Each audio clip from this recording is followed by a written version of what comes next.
Hello అండి, welcome to Lakshmi's divine and kitchen. ఈరోజు మనము మామిడికాయని పచ్చిమిరపకాయలతోటి పచ్చడి ఎలా చేయాలో చూద్దామండి. సహజంగా మనం మామిడికాయ పచ్చడి అంటే కారంతో చేస్తాం కదా, కానీ ఈసారి ఇలా పచ్చిమిర్చితోటి రోటి పచ్చడి ఒక్కసారి చేసి చూడండి. చాలా టేస్టీగా ఉంటుందండి. ఇది ఎవరైనా సరే రోజు తినే కన్నా 4 ముద్దలు ఎక్స్ట్రానే తింటారండి. ఇప్పుడు ఇంగ్రీడియంట్స్ చూద్దాం. 1 కప్పు మామిడికాయ ముక్కలు, ఒక 15 పచ్చిమిర్చి, ఒక మీడియం సైజు పెద్దుల్లిపాయి, చిన్నులపాయలు, కొంచెం బెల్లము, తాలింపు గింజలు, ఉప్పు. ఇంగ్రీడియంట్స్ కూడాను చాలా తక్కువ అండి దీనికి. ఇప్పుడు ఒక కడాయిలోకి 1 టేబుల్ స్పూన్ నూనె తీసుకొని పచ్చిమిర్చీలు వేసి వేయించుకుందాము. పచ్చిమిర్చీలు ఇలా డైరెక్ట్గా వేసామంటే మనకి చిట్లు తీయండి, అందుకే కొంచెం ముక్కలు చేసి వేస్తున్నాను.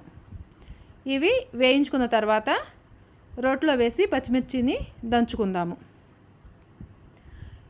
దీంట్లోకి ఉప్పు, చిన్నులపాయలు వేసి దంచుకుందామండి. చిన్నులపాయలు నేను ఒక 5-6 రెబ్బలు తీసుకున్నాను.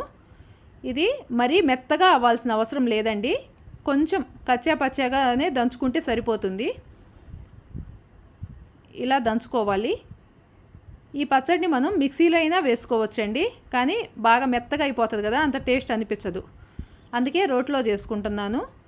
ఇప్పుడు దీంట్లోకి మామిడి ముక్కలను వేసి ఇవి కూడాను పూర్తిగా నలగకుండా కొంచెం పలుకు తగిలేలాగా దంచుకుందామండి. దీంట్లోకి కొంచెం బెల్లం వేసుకుందాము. మనం వేసే బెల్లం కొంచెమే అయినా కూడాను ఈ పచ్చడికి అదే టేస్ట్ని ఇస్తుందండి. ఇప్పుడు ఒక మీడియం సైజు పెద్దులపై ముక్కలు తీసుకున్నాం కదా, ఇవి కూడాను కొంచెం కచ్చా పచ్చాగా దంచుకుందాము. ఇప్పుడు పచ్చడి రెడీ అయిపోయిందండి. తినేటప్పుడు ముక్క తగిలితేనే మనకి టేస్ట్ బాగుంటుందండి, అందుకే మెత్తగా దంచుకోవద్దు. ఇప్పుడు దీన్ని ఒక బౌల్లోకి తీసుకొని తాలింపు పెట్టుకుందాము. ఇందాక పచ్చిమిర్చి వేయించిన కడాయి ఉంది కదా, దానిలోనే ఒక 2 టేబుల్ స్పూన్ల నూనె వేసుకున్నానండి. ఒక ఎండుమిరపకాయ, తాలింపు గింజలు, మినపప్పు, శనగపప్పు, ఆవాలు, జీలకర్ర వేసి వేయించి దానిలో కొంచెం కరివేపాకు వేసుకొని ఈ పచ్చడి వేసుకొని ఈ నీరు పోయేలాగా 1 నిమిషం చాలండి, ఇంకెక్కువ వేయించాల్సిన అవసరం లేదు. 1 నిమిషం పాటు ఇలా వేయించుకుంటే పచ్చడి రెడీ అయిపోతుంది. దీన్ని ఇప్పుడు ఒక బౌల్లోకి తీసుకుందాము.